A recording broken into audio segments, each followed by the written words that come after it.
Hello, hello, hello. Good morning, everyone, and welcome to Author's Excerpt Sunday podcast. Today we have a very special guest. His name is Robert Hunt, and he is the author of a book entitled Nobody Cares Until You Do, right? And so we have Mr. Robert here, and he is going to bless us today with words of wisdom when it pertains to his book and to being Christ-like and how we can apply those things in our daily living, even especially in our businesses. So, hello, hmm Mr. Robert, and how are you doing today? And I am introduce fantastic. yourself, please.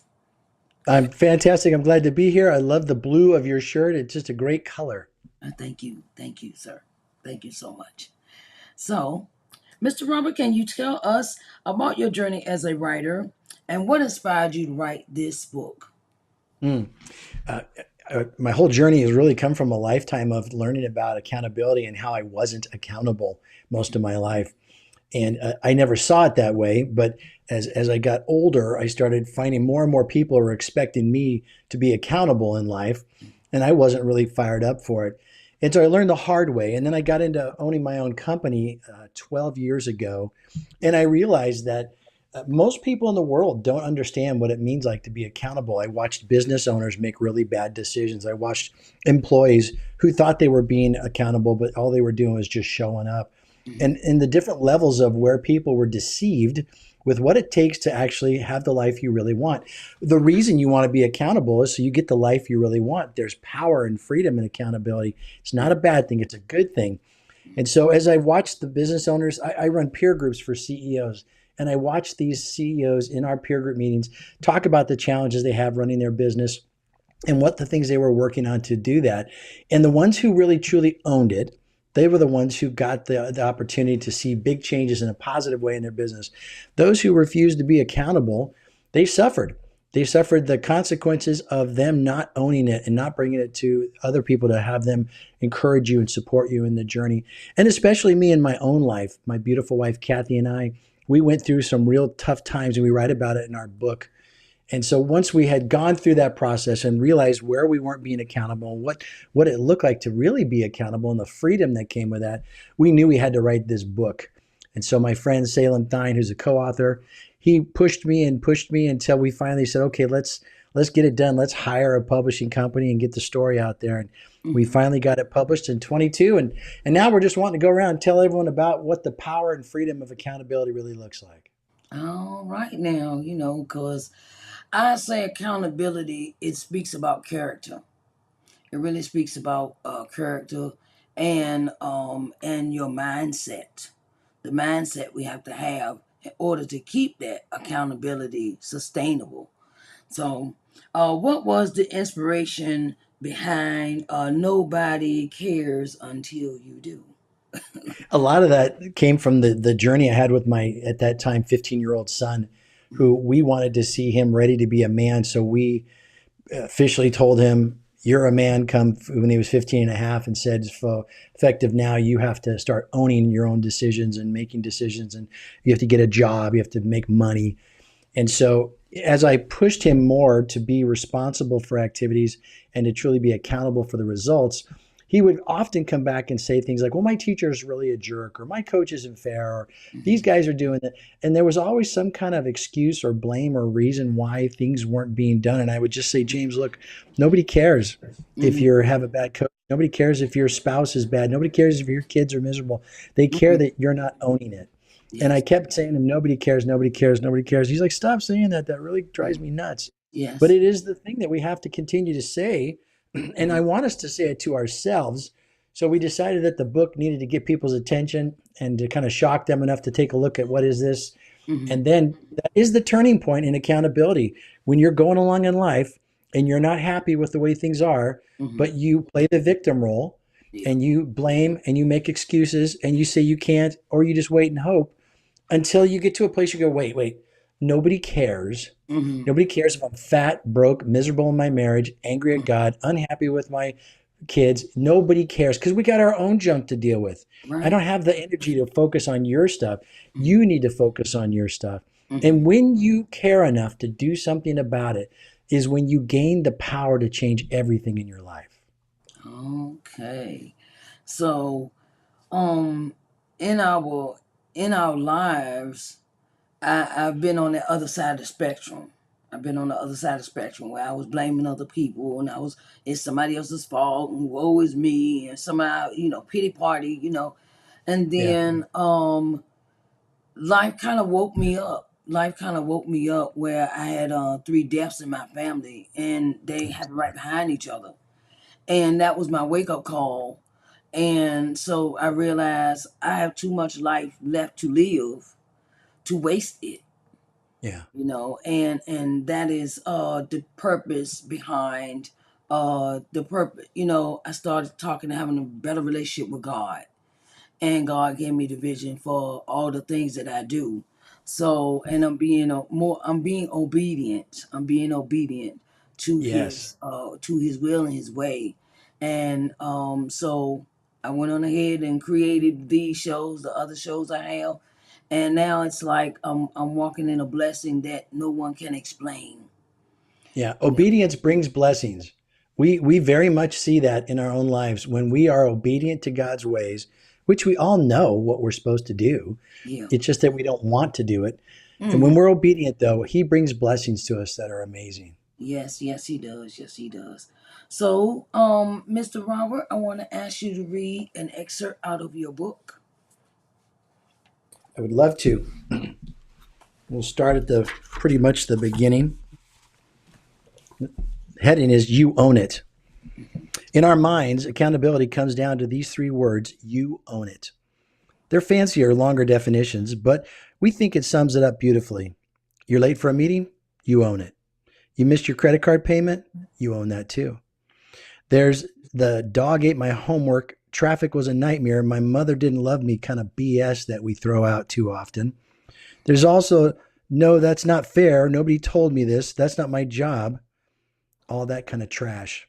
Hmm. But it's on you. You did it. You didn't do it. Either way, you're responsible. No one else to point a finger at but you. Why? Because you own it. We may all come from different circumstances, but regardless of where you start in life or what you bring to the table, ultimately, what happens next is determined by your choices. For example, imagine you're in a situation where you really, really need money as quickly as you can. You could go knock over a liquor store, or you could hustle and ask everyone you know if there's any work outside of the field that you're in and if they'll hire you to do some project work. Both of these options will lead the same result: money in your pocket. But if you choose to rob a liquor store or cheat your spouse or lie to your boss, you can't say it didn't happen. You can't reset it. You can't erase it. There's no going back in time. You own it. Okay, all right. I know that's right. I like that. Oh, okay. Now I got another book to get. So I love I'm an author myself. I've been reading since I was a kid. So and then when God gave me the vision to write my book, I said okay, and I got a book collection like a library. Okay, that's I Yep. mean I love reading books. So I will be purchasing your book after our interview, Mr. Wonderful. Robert. Okay. So did you have any struggles? Did you have any writer's block struggles writing your book? Well, I didn't because we paid someone a sick amount of money to write the book. Salem has two companies that he runs. I have my own business. Hmm. And for about a year, we talked about it. We'd have Saturday meetings where we'd outline the book and Hmm. we'd knock out a paragraph. Hmm. And then after about a year of it, I said, dude, we're not going to write this book. And it's just not going to get done. So we found a publisher and they Hmm. picked a ghostwriter to help us. And we flew to California and spent a couple days with her. We gave her our outline and all of our stories, and then we'd meet with her once a month, and we'd do a video call, and we'd tell more stories, and we'd fill in the gaps, and then she'd write it all up, send it to us, and we'd adjust it and tweak it to make sure it was concise. Hmm. And that took us about 6 months to get it done. Okay. And if you want anything bad enough, you're Hmm. willing to pay for it. Yeah. The reality is, you think, I can't afford that. Hmm. Really?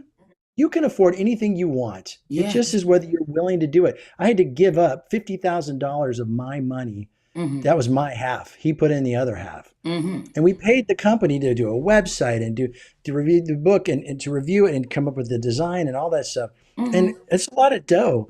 So even if I sold 50,000 copies, I'll just break even. It's not Right. about how much money my book's going to make. Yeah. It's about changing people's lives, which is what Mm-hmm. my whole passion is in life. Is Mm-hmm. can I help other people remove the obstacles that keep them from being their best? This book does that. Okay. All right. So, Mr. Robert, is there any future, is there what would you tell an aspiring author? What advice would you give them? Well, certainly surround yourself with other people who are doing it to get the motivation and help to keep going. It's daunting, Mm-hmm. but I would say if you really want to get something done, you have to put yourself with other people who will challenge you and ask questions.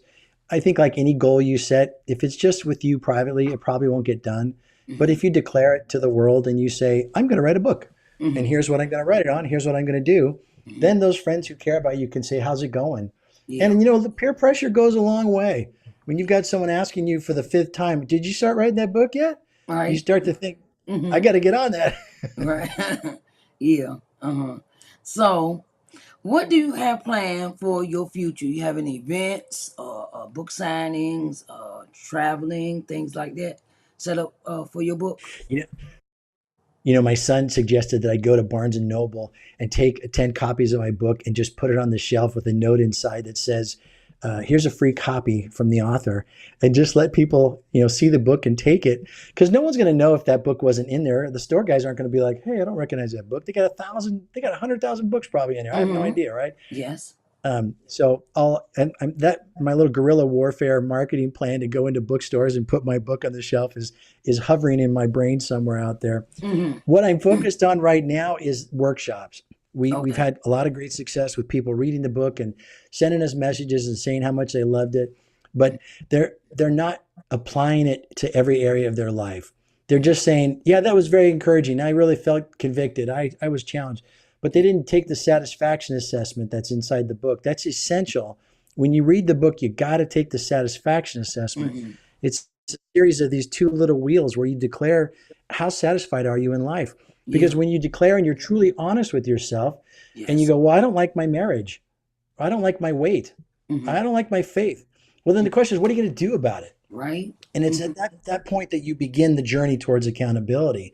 Mm-hmm. So when people they read the book and they say how great it was, a lot of them hadn't taken the satisfaction assessment. So we just decided we need to do workshops. So we did our first two workshops this year. It was phenomenal. Mm-hmm. Had a great group of people there. Sold out the first one. Mm-hmm. Second one not as sold out because we were tired and we didn't put as much effort into filling the room as we Oh, did the first one.